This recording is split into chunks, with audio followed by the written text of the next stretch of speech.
Sa isang bahay sa Mucha Street, Barangay Commonwealth, Quezon City, naakto ang bumabatak ng shabu. Ang 5 sospek na ito kaya sila inaresto kagabi. Nakatanggap na impormasyon ng mga tanod kaugnay sa iligal na aktibidad sa lugar. Pagpunta po namin doon sa area, sa akto po na nakabukas po yung bintana, naaktuhan po namin na nagpapat session po sila. Emosyonal ang may-ari ng bahay na si Gina Verano dahil mag-iisang buwan na raw siyang tumigil sa paggamit ng shabu. Kasi naman po, hindi naman po tama yun yung hindi naman po talaga doon sa bahay namin. Dalawa sa mga sospek ang dati nang nakulong dahil din sa illegal na droga. Nakuha sa kanilang 4 na sachet ng umunoy shabu at mga drug paraphernalia. Nakatakas naman ng target ng bypass operation sa latest street sa Barangay Payatas.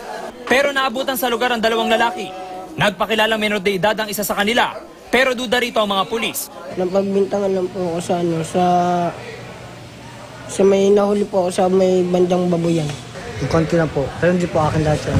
Nakuha sa kanilang 5 sachet ng umunoy shabu at drug paraphernalia. Marap ang mga sospek sa kasong paglabag sa Comprehensive Dangerous Drugs Act of 2002. James Agustin, Nakatuto, 24 Oras.